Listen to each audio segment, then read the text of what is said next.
Hello,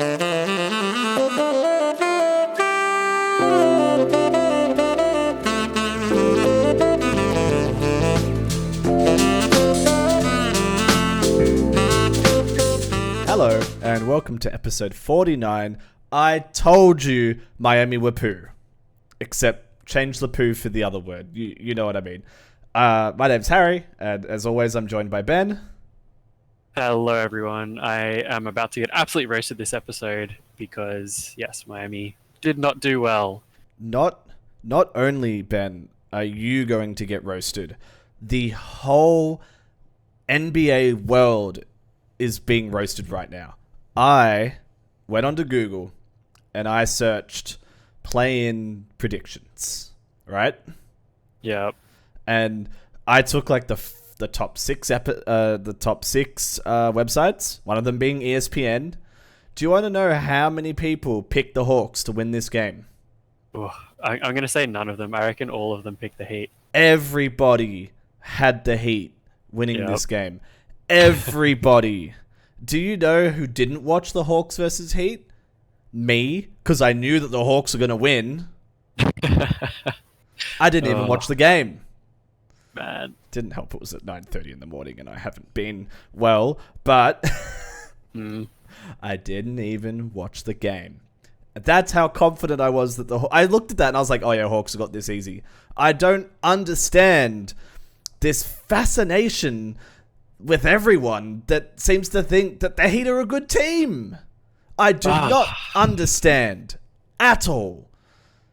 Look, I guess we're just getting straight into this. I don't root for the Heat. I don't think they're a crazy good team, but I thought that their experience, their coaching, they've historically been a surprisingly good playoff team. They made it to the finals against the Lakers when no one thought they'd get that far. So I just thought the track record would speak for itself and they do a little bit better against, to be honest, a Hawks team that hasn't been playing incredibly well. So that was my logic, but the Hawks went and completely proved everyone wrong. But why does kind of crazy? Everyone think that Miami is like this superpower of a team? They suck! Man, you've been really harsh on them this season, I think unfairly so, but you're totally right now, and I kind of have to eat my words because that whole game, Atlanta just looked so comfortable. They won 116 to 105, but I don't even think the score was an indication of how the game was. It just looked like they were in control the whole way through. This was the only play-in game that wasn't good. Yeah, all the other play games were great actually, but we'll talk about that. But like, we'll get the bad one over and done first. It wasn't even close. They were leading by 10 like the whole time. Jimmy Butler sucked. Playoff Jimmy is dead. And I think the biggest two takeaways for me was, number one, Jimmy was really inefficient. He had a very poor showing for a game that usually we have playoff Jimmy. I just feel like, he didn't hit a three. He went 6 from 19 from the field, shooting 31%. Just didn't look comfortable at all. And the other big story, which honestly I probably have to eat my words again, is that the Hawks' depth kind of like really helped. And they played team basketball. They had 7 players in double-digit points. Like they weren't great overall, but from the 3-point line, I think Trey was like 1 for 8 from 3-point. But like as a team, they had so many guys out there. Like Sadiq Bey, what a good trade, huge pickup for the team for grabbing him. I mean, Bogdanovic has still got it. He was actually shooting pretty efficiently considering. They just had so many guys who were like, we're here to step up. So I gotta eat my words. I just don't understand why everyone thinks that Miami are good. And they're always like, Miami. Like, the amount of talk time that Miami gets compared to how bad they are. That's what annoys me about the Miami Heat. It's like the Lakers. Even when the Lakers suck, everyone talks about them. It's the same thing with Miami. They suck. I think it's a fair argument because they are, I mean, they're not like a huge market team, but they're one of the slightly bigger teams. Obviously had a lot of, I guess, with the LeBron era and stuff. So they're a bigger team. They got a big fan base, but they probably do get a lot more praise when they're, look, I'll be honest, kind of mid. So mid. It's almost like, if you can't get anything else good out of Butler, blow it up. Like, you've got Butler and Lowry on this team. You just picked up K-Love. Like, wow, he really moves the needle. They're honestly like a surprisingly old team. And it really puts a big question mark about what they're doing going forward. Because, Kyle Lowry, to be fair, he had a good game at 33 points. But he's not what he used to be. Jimmy's getting older. They've got Udonis Haslem, who's like the oldest guy in the league, but he actually just played his last game. Shout out Udonis. We've got an unplayable Duncan Robinson. Oh, that's got to be the worst contract that we've had in the last 3 years. That's so bad. So it's like, where do you go from here if you're the Heat? Blow it up. Yeah, I think I would too, which is Bam. Kind of crazy. Bam would get a very, very, very big haul with how well he plays it at the 5, and I think you'd get a decent amount of return for Tyler Hero.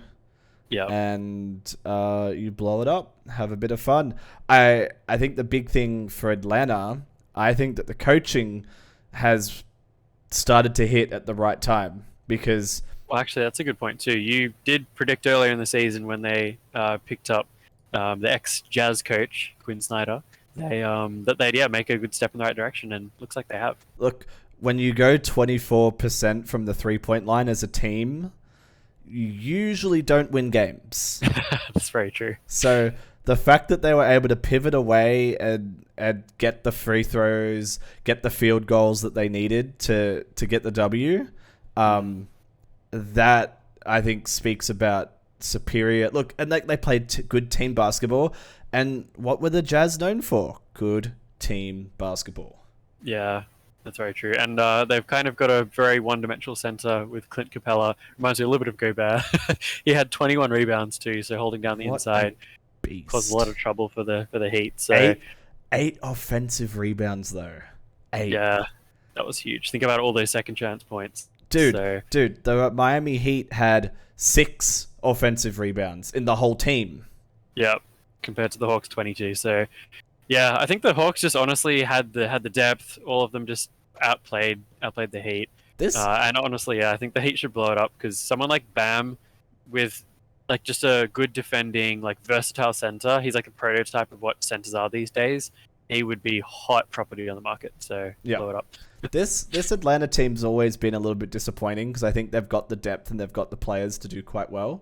So maybe next year we'll get to see. Maybe it was the coach. Maybe perhaps now they have the Jazz's coach. Now they have Quinn Snyder. Maybe this is the combination where they could start getting hot again.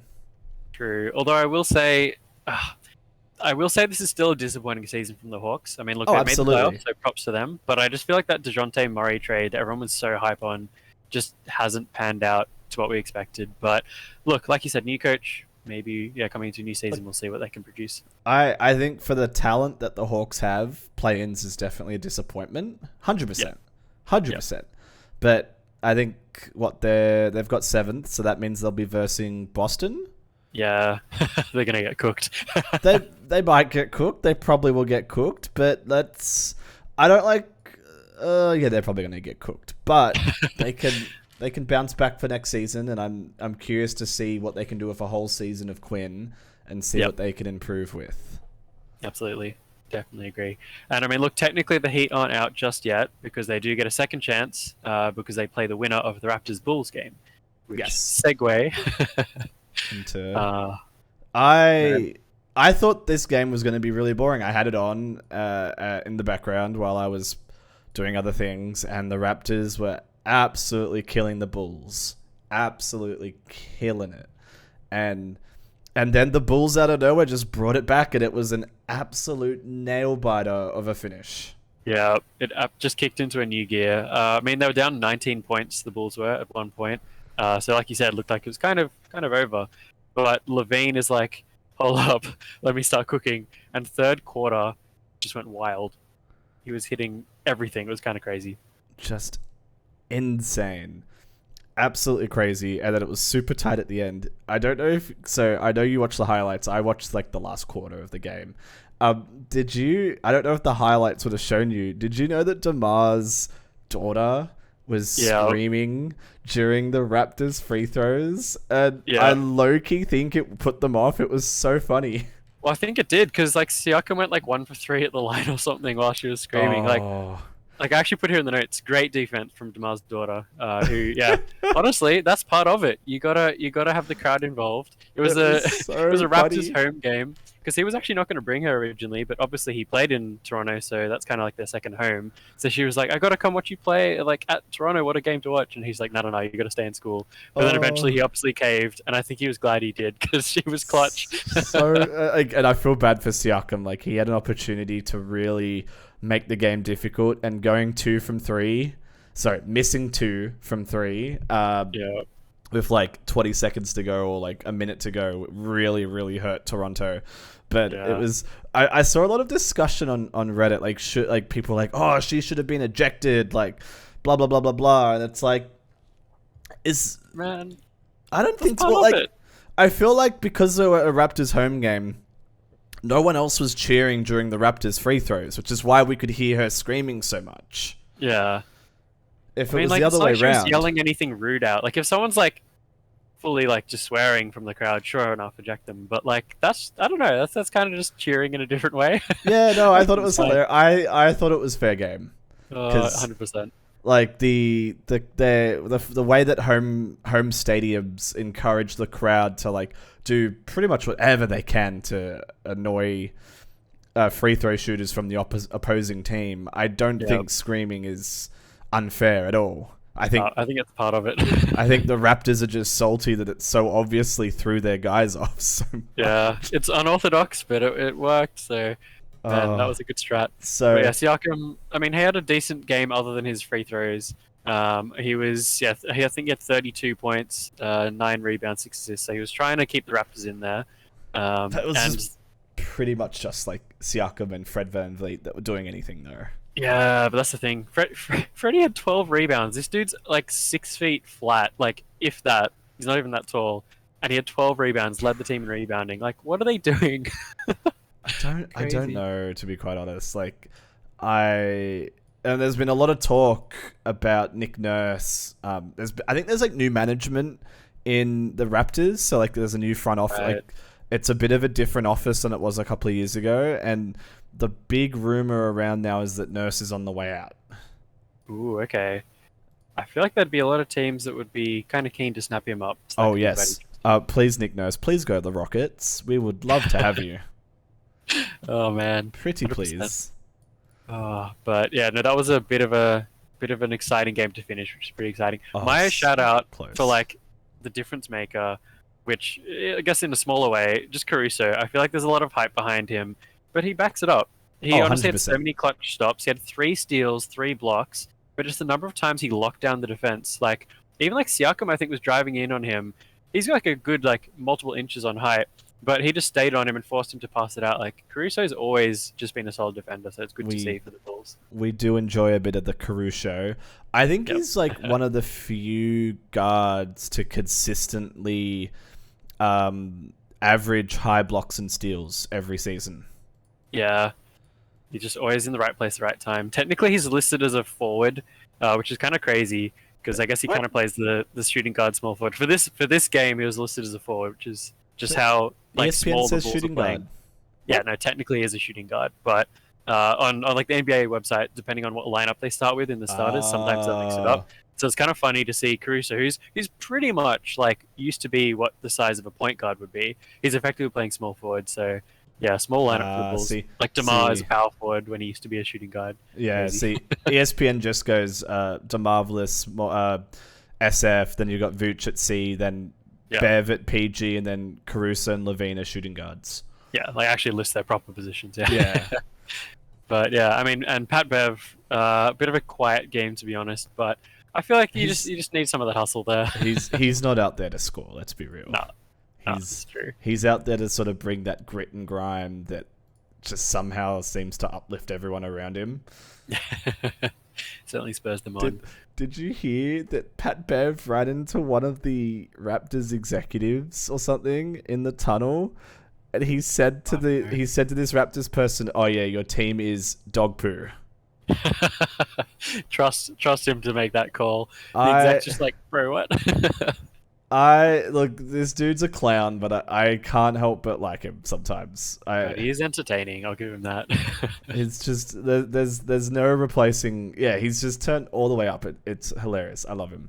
I hate him, but I love him. We should make a bit of a prediction because next up is going to be the Bulls versus the Heat.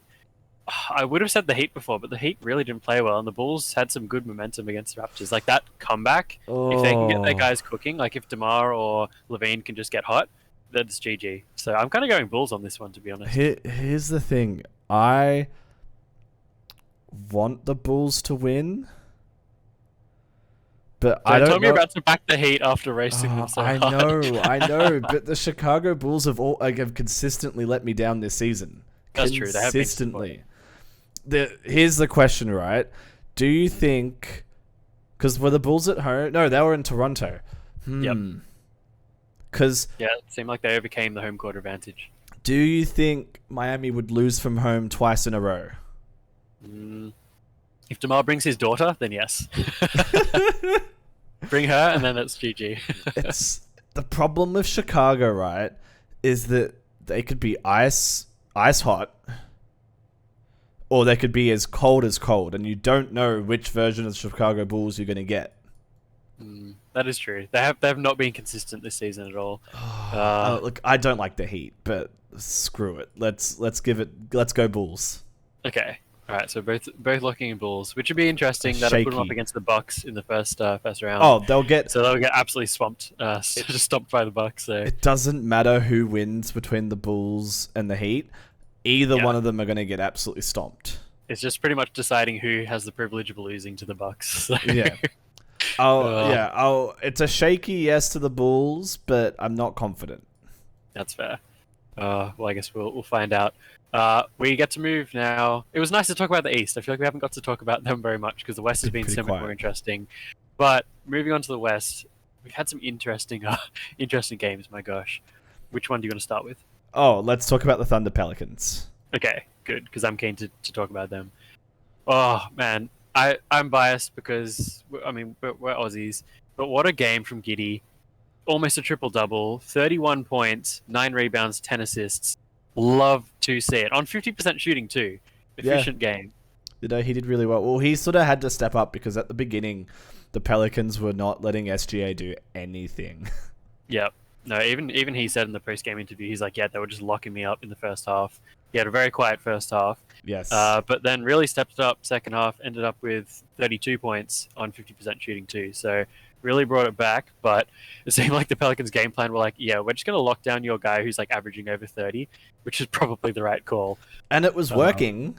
Here's the thing, right? At the beginning of the game, especially in the first half, the New Orleans Pelicans were just aggressive. We're playing really hard basketball. They had a game plan.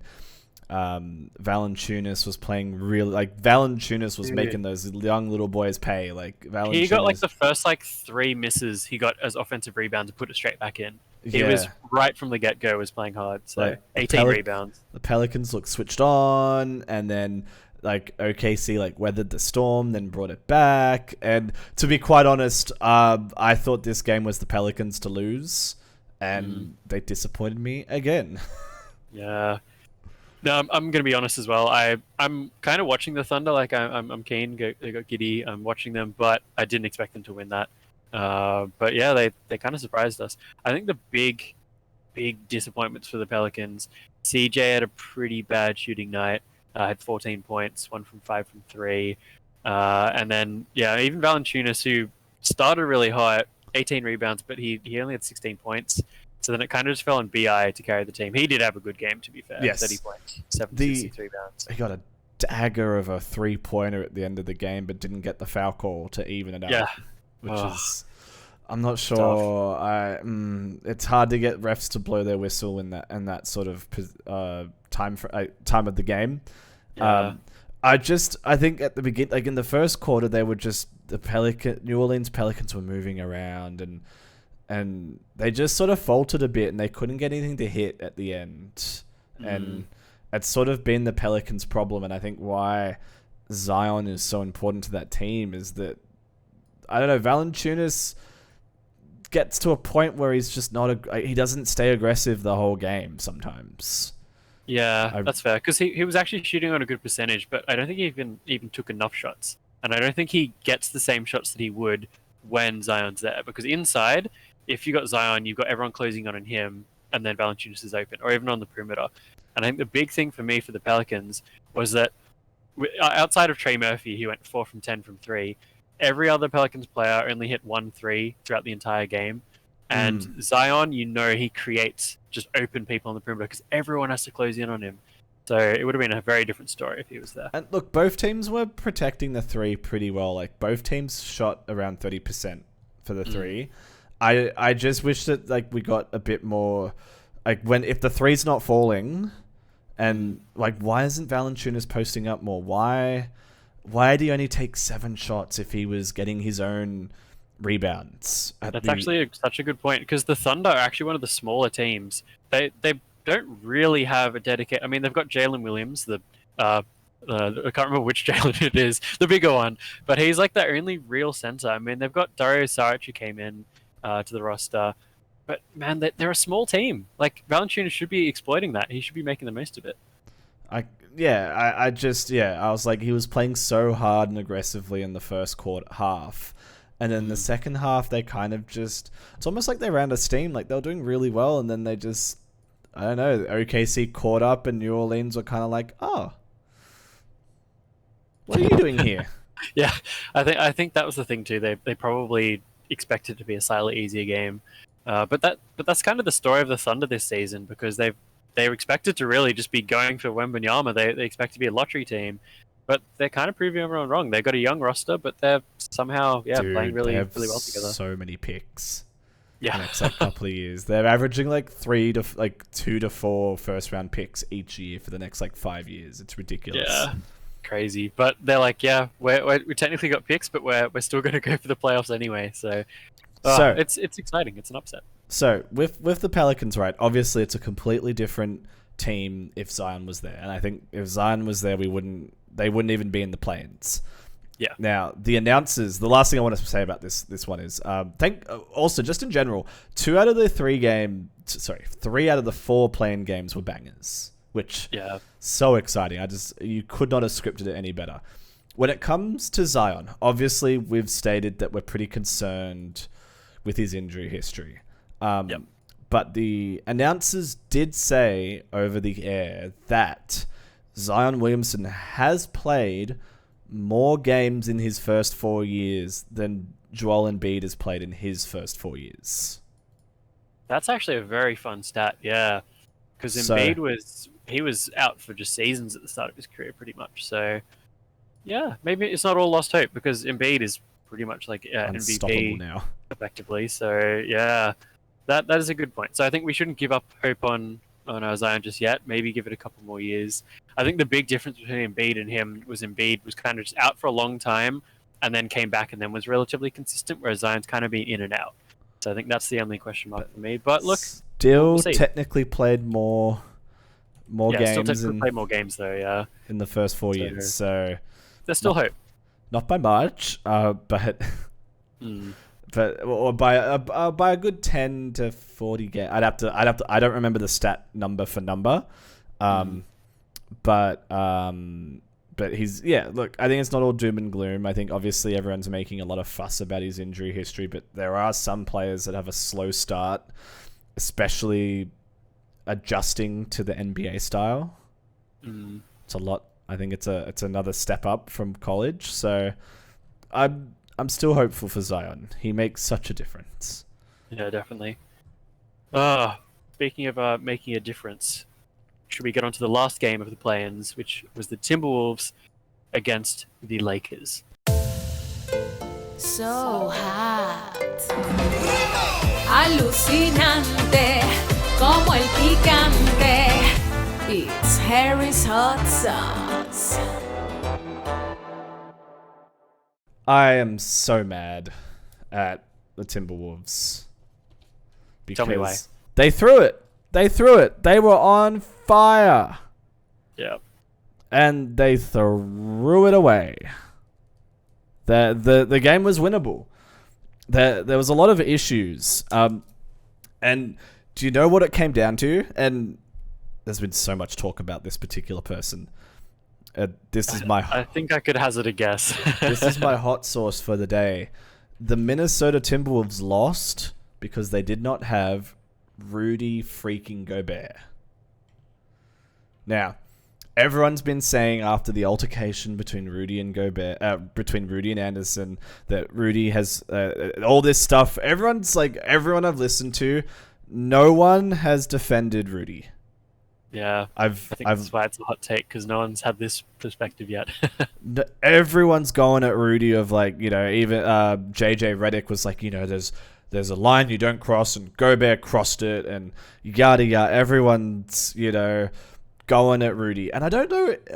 Look, he's a bit arrogant, and I get that, but I don't know why people dislike him so much. I think it's just had multiple controversies in the past. I think it's just been one thing after another, from getting real upset about not getting an All-Star to the whole certain virus thing with the microphones and all that. So it's been controversial, but I think it is a little bit unwarranted how much people dislike him.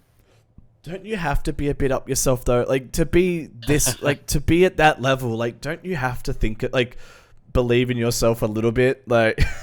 Yeah, I mean, the league is full of people who are arrogant, and it's just funny how only some of them get targeted the way he does. This league is full of a lot of dodgy people. Let's not talk about some people that have active cases against them that are still in the league or have had active cases against them. Regardless, so here we've got a couple of hot sauces. But first off, in no way am I saying what Rudy Gobert did was right. Yeah, he's still in the wrong.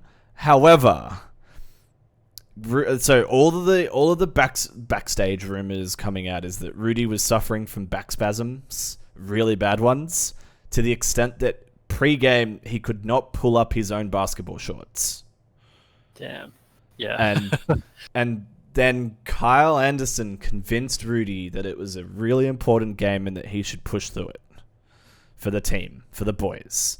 And Rudy said, okay, I'll do it for the boys, for the team. And then Kyle Anderson was complaining to Rudy the whole game about how Rudy was playing bad. Oh, I wonder why Rudy was playing bad. Yeah.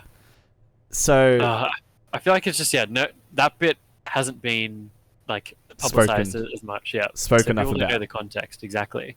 So yeah, I'd agree with that. I think Rudy was still you should never punch a teammate. It's pretty obvious, but I can understand why it got to that point. I don't think that people actually know that much. Yeah. If your own teammate has been chirping at you the whole game, I'd get, and you're really pushing through some pain. Back spasms aren't anything to mess around with. I'd be pretty annoyed too. Yeah. So it was a build up to that. It wasn't just one isolated incident. It was a lot of factors. Yes. And so that combined with the McDaniels broken hand, and then the league, the organization suspended Gobert, which I think they had to do, as much as Gobert would have made a difference in the game. Now we get to the Lakers versus the Minnesota Timberwolves. And my God, Conley is a god. Yeah, what a good pickup. That veteran experience and his clutch shots as well. Just, oh my gosh. I love to see it. Three throws to get them into OT. They weren't smooth, but he got them in, and that's all that matters. He rattled them in. Man, Conley's my guy, because he played on the Grizzlies when I followed them. He played on the Jazz when I followed them, and now he's on Timberwolves. So I like to see him doing well. He was 6 from 8 from the 3-point line. He was absolutely cooking. Ice cold. Cooking. Or red hot. But yeah, I mean, he was just hitting shots when he needed to. And another big surprise too was Cat was really distributing the ball quite well. He had a lot of tough passes he managed to pull off. 24 points. So Cat played a really, really good game. He was especially in the first half, he was really aggressive. The moment there was a mismatch, he was aggressively going at it, and you could really see him being confident and aggressive and getting those points. What let him and the Timberwolves down was that he couldn't keep out of foul trouble. He got into foul trouble late in the third quarter, which pretty much wrecked his effectiveness because he couldn't really charge in there like he was in the first half, which is why I'm saying that if Gobert wasn't a silly person and was there, and this is why like everyone's like, oh, Gobert's the worst trade ever. What is Gobert's number one job? Interior defense. That too. His one job is to keep Cat out of foul trouble. Oh yeah, that too. Which is him being a good interior defender. Yeah. And the best stat that I love as well is that AD was second on the Lakers in points, but all of his points came from free throws or interior shots. He had no 3-pointers. Yep. Just imagine if the Timberwolves had Gobert with that defense on AD, kept Cat out of foul trouble. It's like, if only they had a big interior defender. Oh, wait, they did, but they suspended him. Gobert's one job is to soak up those defensive fouls so that Cat can give away all of his fouls on offense. Yeah.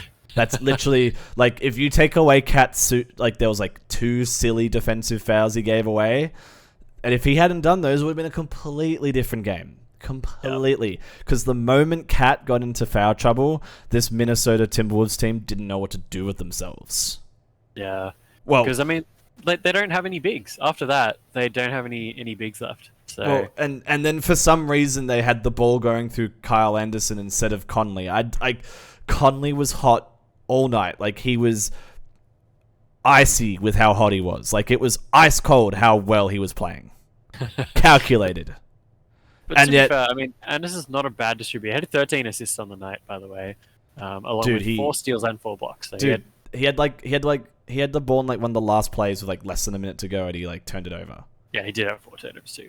But I think they were just running it through him because they didn't have the same personnel that they normally have on the field. I think they were changing their game plan. Conley was on the floor. Why weren't they getting the ball to Conley like straight away? Yeah, probably because they were trying to find him on the perimeter to hit his shots. But no, they should have been running it. They just completely stalled out in the second half to Minnesota, and it was so frustrating. It was a masterclass in how to throw a game. Absolute masterclass. A couple little fun stats is that D'Angelo Russell went 1 for 9. He sucks. Had a terrible game. So I think that it was probably the best move that the Timberwolves could have made was to move him and get Conley. So that was a fun little matchup. And then honestly off the bench, Schroeder had a good game, and Hachimura had a pretty decent game too. So I think the Lakers, other than D'Angelo Russell, some of their trades have been really important for them for this second half of the season.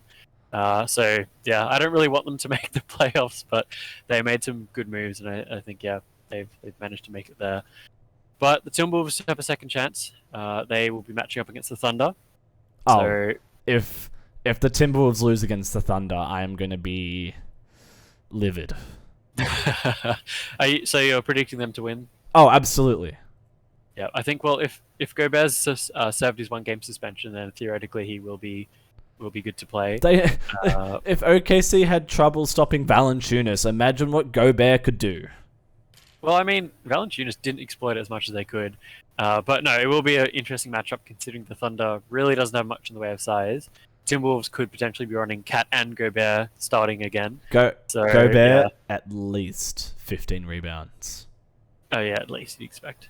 At least. So as much as I want to see the Thunder do well, I'm probably also calling the Timberwolves. But it was a shaky game, so it'll be interesting. Although, I mean, look, they took the Lakers to OT. So at least it was close. Yes. That was so clutch. I was on the edge of my... that was the first time Conley had been to the line. And he nailed it. And also, that was a really, really bad foul by AD. And that was it's stuff like that for me holds me back from thinking that Anthony Davis is like a generational talent. I mean, some people try to hype him up as. I'm not as hype on AD as a lot of people are, because people used to put him like top 5 in the league. I wouldn't go that far, but he is a solid player when he's actually healthy. Yeah, but like LeBron wants to like hand off to the next superstar, and look, AD's good when he's on. Did you see how many times you didn't watch the game, but like he was clutching body parts for the whole game.